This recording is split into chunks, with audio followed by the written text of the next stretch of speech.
And now we're going to cover several bonus information, some questions and answers about heart disease in general, and also about some more issues regarding congestive heart failure.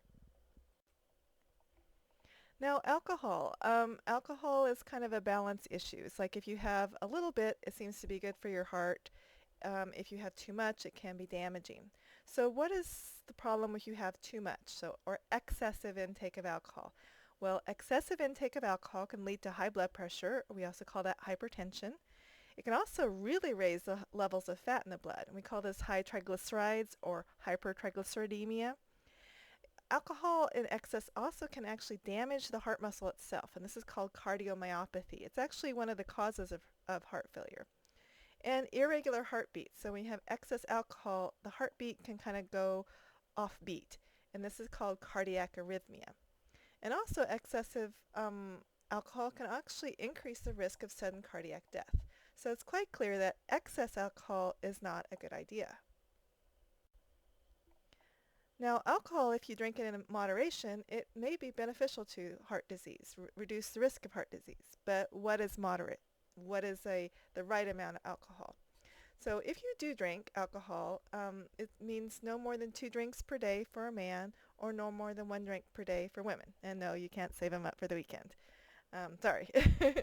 And 1 drink counts as any one of the following. So 1 drink is 1 12-ounce bottle of beer or can of beer, a 5-ounce glass of wine, or a shot glass of 80 proof or 100 proof spirits. But again, check with your doctor, and that's because some people need to avoid alcohol altogether for various reasons, including individual sensitivity or medications. There are some medications that you don't want to mix them with alcohol at all. So follow your doctor's directions, but if it's okay with them that you drink some alcohol, then this is the amount that has the lowest amount of risk associated with it and the greatest amount of benefit.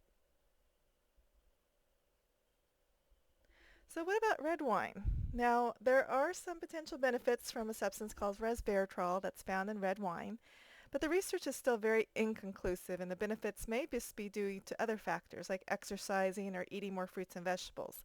So we can't say that, oh, people in France, they have less heart disease because they drink red wine. It's not that simple because, yes, they drink red wine, but they also eat more than twice as many fruits and vegetables as we do. They exercise more. They weigh less than Americans.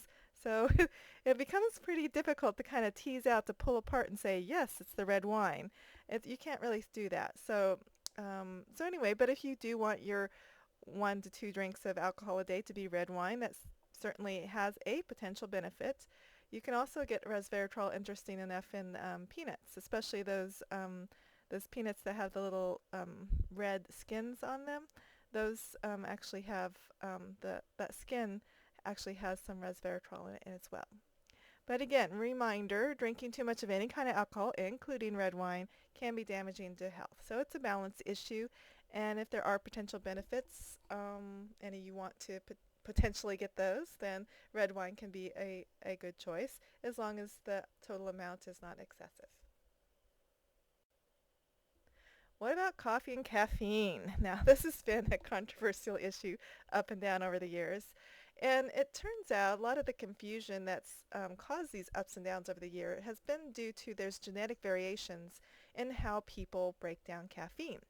So some people are slow caffeine metabolizers, and that's like me. If I have a cup of coffee after 1 o'clock, I can't sleep at night. Whereas my grandma, she could drink a cup of coffee and nod right off. So there's definitely some genetic differences between people. Some people can metabolize it, break it down just fast like that, and other people can't. People with irregular heartbeats may need to totally avoid caffeine. But again, there's some differences here in the research.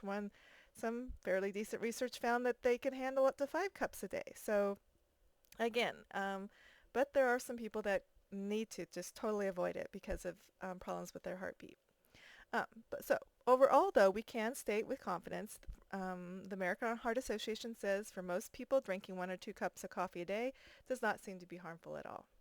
In fact, have 2 to 3 cups of coffee a day. That's about the same amount of magnesium and potassium as a medium banana. So there's certainly, and you get some antioxidants from coffee too. So coffee's not all bad, but certainly a conservative safe limit for caffeine is about 200 milligrams of caffeine a day from all sources. So some ballpark numbers is 1 cup of coffee is around 100 milligrams of caffeine, as is a shot of espresso. A cup of black tea is about half, down to 50 milligrams. Green tea is lower yet, 20 milligrams per cup. And one can, about a 12-ounce can of cola or other caffeinated pop is around 50 milligrams. Chocolate bars, around 20, fairly low. And then again, follow your doctor's advice. And remember that there's individual differences in how we break down caffeine, and certainly that seems to play a very important role in whether caffeine or coffee has a bad effect on us or no effect at all. Black tea. Now, most of the time we hear lots and lots about green tea, how marvelous green tea is, but many people don't realize that green tea and black tea actually come from the same plant. And that plant is Camellia sinensis. What makes the difference is that green tea is dried just a little bit and not fermented, whereas black tea is dried longer and is fermented, so it turns a different color. So, but it actually comes from the same plant. But the processing, how it's dried or processed, do change the nature and the proportion of different antioxidants and phytochemicals that are found in the tea. But a cup of fresh brewed black tea will have 150 to 200 milligrams of antioxidants per cup. It's very significant. And it is higher if you make it fresh brewed yourself versus buying it bottled. Black tea has about half as much caffeine as coffee, so right around 50 milligrams per cup. And if you have 3 cups a day, preliminary little bit of research shows that 3 cups a day may lower your risk of heart disease 10 to 12%. That was based on a meta-analysis. That's where they take several studies and kind of put them together and see, well, what kind of picture can we find from that? So that's what it does. And then 5 cups a day, this is, I don't know, 1 or 2 studies, or maybe actually just one study. It lowered LDL about 11%, which that's significant. That can make a difference. So if you like black tea, it can just provide you another reason to have it. But because the research is preliminary, if you don't like black tea, you can say, oh, the research is preliminary. So you can suit yourself. But there was one study that was quite compelling, even though, again, only one study. But they looked at people after they had their first heart attack and saw, what was the differences between them, how soon, how long did they live after their first heart attack, because you are at risk for a second heart attack after your first. So they found that those people that drank basically an average of 2 cups a day, 14 cups of tea a week, they were 44%, so almost half as likely to die in the next 3 to 5 years after their first heart attack. So again, one study, we can't make any promises about it, but it certainly is interesting. Cautions. If you have anemia, this is iron deficiency anemia, you don't want to drink your tea with your meals, especially your main meal. You might get away with it with a snack or something, but if you have tea with your main meals every single time, tea can really decrease the absorption of iron from your meal. It can cut it down up to 94%. So if that's the case, if you do struggle with anemia or had iron deficiency, then you just want to drink tea between meals instead. On the other side, if you have trouble with iron overload, you might want to use this to kind of cut down the amount of iron that you get from your meal. So anyway, it's just a fact. You can use it how it would best suit you and your medical condition. But black tea, it's a great drink, and even if none of the research passes out, it's certainly a better choice than, say, sugary pop or other beverages such as that. So give it a thought. Try it out. Okay, what about coffee? Now, it's actually interesting. You think about coffee is from a plant, so it has to have something to get it for it. I don't know if I'd qualify it as a vegetable, as some try to argue. It's like, wait, coffee, beans. Beans are vegetables. Okay, maybe not going that far, but the fact is 2 to 3 cups of coffee a day provides a healthy dose of antioxidants. Coffee is actually one of the leading sources of antioxidants in Americans' diets, believe it or not. And also you get kind of a healthy dose of potassium and magnesium when you have 2 to 3 cups of coffee. However, if you do go beyond 5 cups a day, that can lead to insomnia or increase in blood pressure and heart rate. And also if you have heartburn, that can be a bad idea to have too much coffee.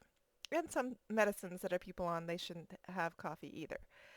There is a difference between people. They've discovered there's genetic differences between people. Some people break down caffeine very slowly. And those people need to limit their intake to limit risk. They've actually found that when you look at those people, their risk for heart disease does go up quite significantly with increased coffee and caffeine, whereas those that break down caffeine quickly don't seem to suffer that same risk. So another factor to look at is espresso coffee, or how coffee is made.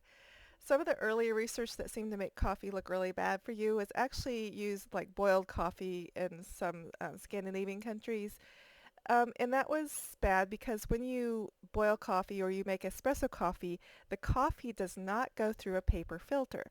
And that makes it different because when you make coffee with a paper filter, the paper filter actually catches some oils that come from the coffee. And those oils from the coffee bean are very strong, have a very strong impact on LDL levels. In fact, if you have a liter of them a day, they can raise LDL like 50%. But that's very not typical in America. So your typical intake in America could raise your LDL about 10%. And again, that's because it's not made with a paper filter. It's made with metal filters and pressed or whatever. Also, a lot of times it's not, coffee itself, regular coffee, brewed coffee is fine, but you have to watch what you add to it because by the time you add things to it, you pretty much can have a liquid candy bar, essentially. And some of those coffee drinks can be, higher than a milkshake in calories and saturated fat. So you really want to watch creamers as sources of saturated fat, trans fat, and calories, and all those other things that may be added as well. But overall, if you have some moderate coffee intake, it doesn't seem to be harmful to the heart. Again, keep in mind that people have different reactions and have different individual medical needs that may lead them to need to avoid coffee. But overall, coffee's not quite the villain that we've thought it was.